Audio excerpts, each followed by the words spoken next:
Bienvenidos a Colombia en Conflicto, un espacio académico de la Escuela Superior de Administración Pública, ESAP, donde analizaremos los fenómenos sociales que han marcado nuestra historia como nación. Hoy conversaremos sobre un tema complejo y esencial para comprender nuestro presente, como lo son las causas y orígenes del conflicto social en Colombia, con una mirada comparativa entre Bogotá y Putumayo. Soy Paula González, su moderadora, y me acompañan mis dos compañeras. Hola, buenas noches. Soy Lilibet Serrano. Hola, buen día para todos. Mi nombre es Magali Rosero y me siento muy a gusto de estar en este momento con todos ustedes. Bueno, para dar inicio, le damos la palabra a Lilibet. Gracias, Paula. Este tema es fundamental porque la violencia en Colombia no es un hecho reciente, sino el resultado de procesos históricos de exclusión, desigualdad y centralismo público desde Colombia y que todavía determinan nuestra realidad. Así es, Lilibet. Y también al contrastar territorios tan distintos como lo es Bogotá y Putumayo, podemos ver cómo esas causas estructurales se expresan de manera diferente. En la capital, a través de desigualdad urbana y conflictos sociales, y en el sur, mediante economías ilegales, abandono estatal y disputas por la tierra que derivaron en conflictos armados. Lo mencionado por mis dos compañeras resulta fundamental.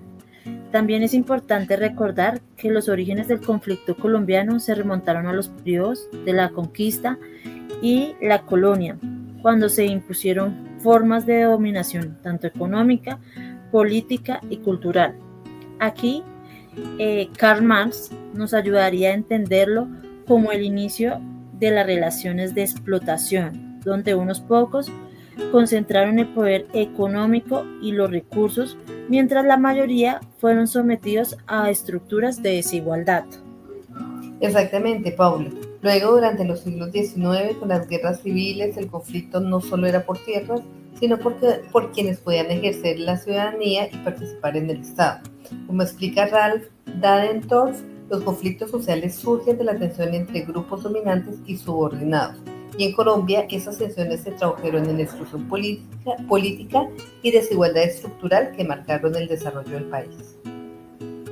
Sí, compañera. Y no solo se trató de esa desigualdad económica, sino que también existió una violencia simbólica. Como lo diría Bourdieu, se dio la imposición de valores, de religiones y de formas de pensar por parte de las élites y de la iglesia.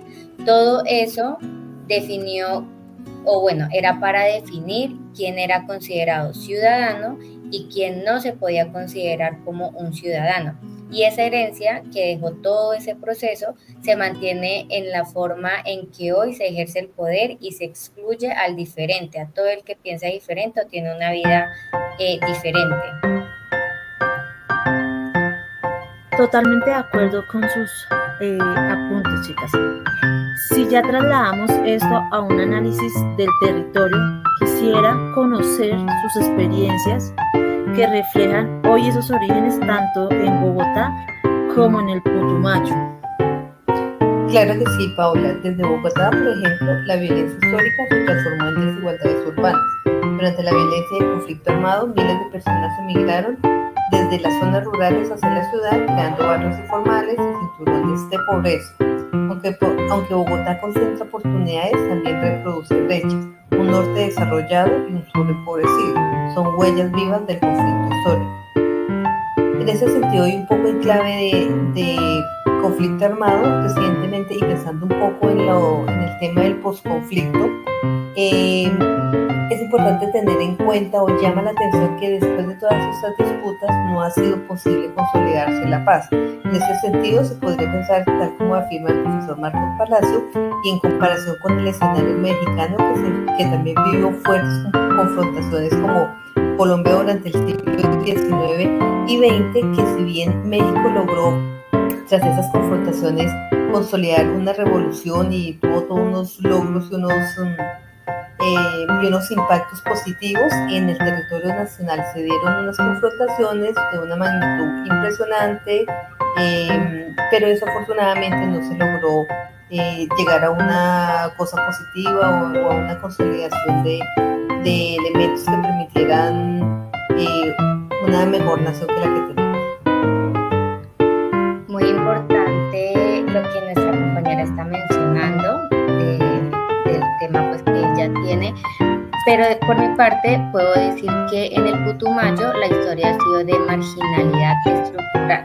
Desde la colonia el territorio siempre fue visto como una periferia extractiva. Primero se dio todo el tema y toda la historia del caucho, luego fue el tema del petróleo y después fue el tema de la coca, que aún en el territorio se evidencia cultivos ilícitos. Siempre ha existido la poca inversión social y todo eso facilitó la presencia de actores armados y la dependencia de economías ilegales. Podría decirse que el territorio ha servido más a intereses externos que a los de su propia población. Además, también en estas zonas del país se evidencian grupos históricamente marginados y aunque reconocidos formalmente en la Constitución de 1991, aún no es posible consolidar sus derechos en el marco de lo establecido en lo que es un Estado social de derecho, como por ejemplo está el caso de las poblaciones rurales, quienes viven una lucha histórica por la tierra. También están los grupos indígenas que se han visto afectados no solo por los desplazamientos de sus territorios, sino también por la pérdida de sus medios de producción. Sí, en aquellas épocas se evidenció la continuidad del modelo centralista, donde las decisiones se tomaban en Bogotá, pero sus consecuencias siempre recaían en las regiones más alejadas. Además, en el siglo XX, la violencia cambió, pasó de ser partidista a revolucionaria, donde los grupos armados como las FARC, el ELN y el M-19 surgieron como respuesta a un orden social injusto, mientras el Estado y los grupos paramilitares respondieron a una violencia contrainsurgente. Claro que sí, Paula, y adicionalmente lo que tú mencionas, y tal como lo dijo el profesor Martínez Ricaurte, eso explica muy bien dónde la violencia se transformó en el siglo XX, pasando de lo partidista a lo revolucionario. Para el caso de Bogotá, eso se reflejó en movilizaciones estudiantiles y obreras, y más recientemente en protestas sociales, y en Putumayo, en cambio, la guerrilla se arraigó en comunidades rurales donde el Estado nunca llegó. Estoy de acuerdo con usted, compañera Lilibet. Y bueno, después de todo lo que se nos comenta, también quiero agregar que surgieron los grupos paramilitares, quienes impusieron el control violento con el discurso que ellos tenían, que era defender el orden. Pero en realidad lo que hicieron fue profundizar el miedo, aumentar el desplazamiento, la concentración del poder. Esto yo considero que se dio en ambos territorios, donde la población civil fue la principal víctima, aunque de maneras distintas, pero fueron víctimas de todo este conflicto. Totalmente de acuerdo con sus comentarios, dado que el conflicto colombiano tiene múltiples capas. Unas son económicas, políticas y culturales, pero un mismo hilo conductor, lo que es la exclusión estructural. Por ejemplo, en Bogotá, el conflicto se manifiesta en la desigualdad urbana y el desempleo juvenil y las protestas sociales, como las del 2021, que reflejaron una ciudadanía más activa, pero un Estado aún represivo en sus respuestas. También podemos concluir que el conflicto social en Colombia tiene raíces profundas, desde la conquista hasta el presente. Claro que sí, Paula, y que esas causas se expresan de maneras diferentes en Bogotá, como desigualdad urbana y conflictividad social, y en el caso de Putumayo se expresa como abandono estatal y economías ilegales y violencia armada. Bueno, mis queridas compañeras Paula y Lilibet, yo quiero decir algo, y es que por todo lo que hemos mencionado a lo largo pues, de esta conversación, creo que las soluciones no pueden centrarse solo en la seguridad, sino que también deberían dirigirse hacia una justicia social y una equidad territorial, no solo como ustedes lo mencionaban en la parte, o sea, que sea centralizado, sino que debe llegar a todos los territorios. La paz no se puede solo decretar implementar, sino que se construye con inversión, participación y presencia estatal. Aquí yo podría decir que aplica la frase que dice: quien no conoce su historia está condenado a repetirla. Excelente apunte, compañera. Ya a modo de reflexión, desde Bogotá considero que la capital no puede desligarse del conflicto nacional. Las decisiones políticas y económicas que se toman aquí repercuten en todo el país. Reconocer esa responsabilidad es el primer paso hacia una paz integral.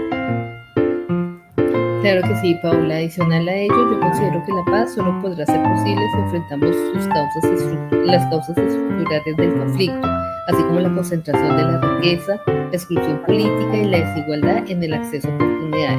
Necesitamos transformaciones profundas, redistribución, participación y garantía de derechos para todos los territorios. Bueno, y para terminar, como reflexión, puedo decir que la paz debe sentirse en todos los territorios. Debe existir más presencia estatal, más inversión en educación, en infraestructura y siempre desde el respeto por las comunidades de esos territorios. Solo así considero que es posible cerrar el ciclo de abandono, violencia y la exclusión histórica por la cual nosotros hemos vivido. Gracias, Lilian y Magali, por este diálogo tan enriquecedor. Gracias a quienes nos escuchan. Recordemos que comprender las causas del conflicto social es el primer paso para construir una gerencia social comprometida con la equidad y la paz territorial. Hasta un próximo episodio de Colombia en Conflicto. Muchas gracias. Gracias, compañera.